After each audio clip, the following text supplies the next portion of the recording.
Friends, welcome to Communication Skills for Everyone. Today, let us learn the poem The Royal Tombs of Golconda by Sarojini Naidu.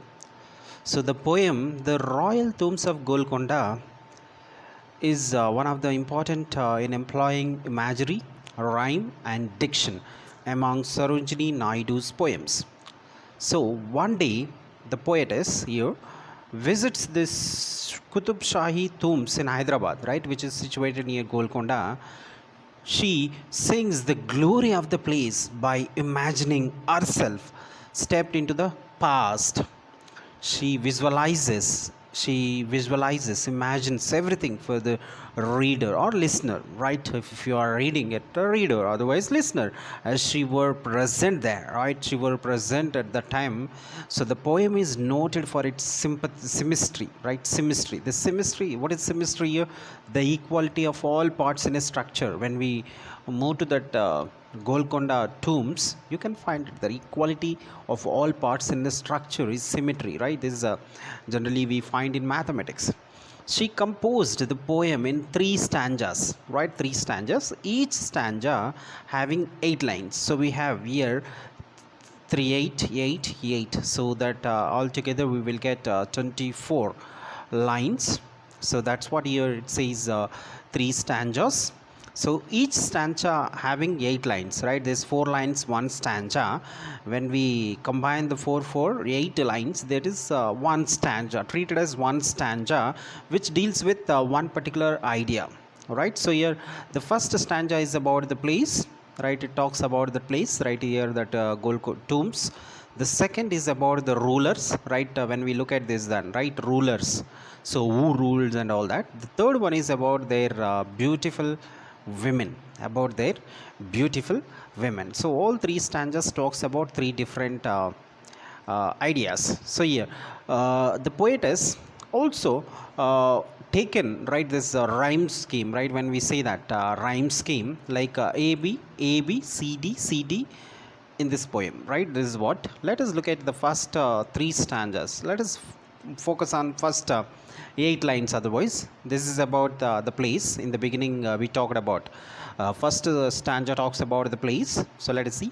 I sing in an artistic way among these silent places which are now filled with dust in this deep darkness. So the poet begins with I muse, right? Here muse is sing among this silent, right, amongst these silent places which are now filled with dust, this deep darkness. I could see these old places now sleeping silently, once which witnessed the wars fought by the kings, right? This right here, the area, right, she talks about which the poet is presently visiting the tombs of Qutub Shahi, right? Qutub Shahi tombs, popular in Hyderabad. Once might be a place of grandeur, right? The greatness and wars, right? It's like a battles which now reach to their ruins, and the place is filled with dust and darkness, right? Once upon a time there was a lot of activity, but now there is no activity. Now it is silent, it is filled with dust and darkness. Nobody is there, so that's what is darkness and dust. It implies that everything that is majestic now may meet its doom one day, right? And in this way she talks about, right, nothing is exceptional from change. First 4 lines, that is, talks about the first change. Next, when she stops due to violent sounds of the wind at the tombs, right, she could hear the unpleasant sounds of the spears, right? Spirit hears, right, unpleasant sounds of spears that were used in the wars, and the unpleasant laughter of their young queens. So it also says young royal brides, or royal brides or young queens, right? Laughter, that's what, pleasant laughter. So glimmering music of your spears and pleasant laughter, it talks about that, it talks about that one. And next one, the second stanza is about kings, right? In this, as the four-way hill gets new rose with the passing time, the names of the kings are also forgotten now as their grand fort has renewed, right? It is like a kind of simile, but here we can look at that though it's almost in a uh, renewed state. There is no grandeur, right? There is no majestic look or appearance, right? The next four lines, it focuses on the centuries pass, your king's memories remain, right? The centuries passed, but still the memories are still alive, and your stories will be remembered, right? This is the king's stories will be remembered. Whenever someone visits the Qutub Shahi tombs, they may recollect, they may learn about those stories of them.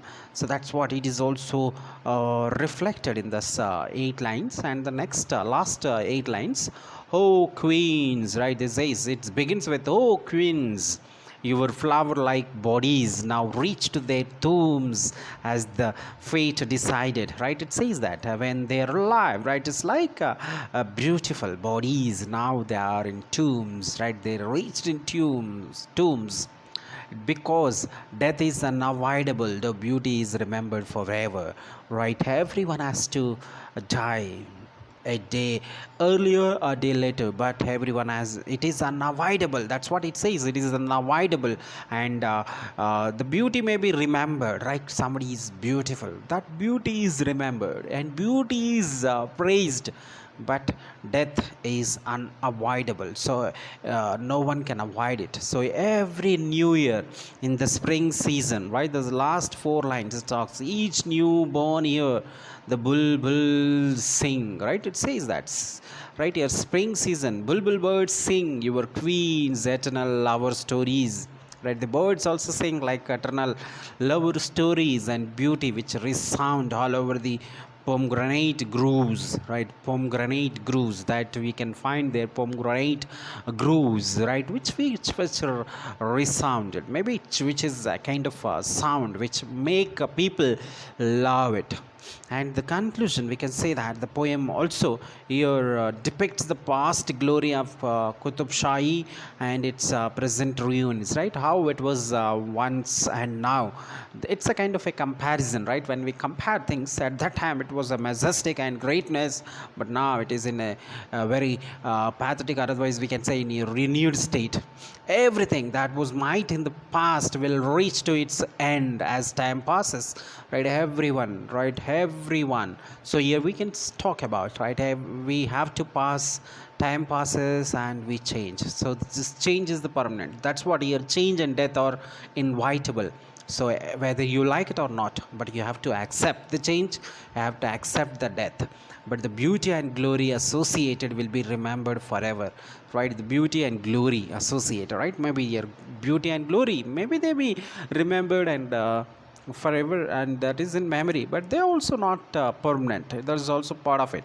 And so Sarojini Naidu, what happens here, the poet Sarojini Naidu glorifies the rich heritage of the historical city Hyderabad through her poems, right? Majority of the poems and talks about the historical city of Hyderabad. That's also part of it.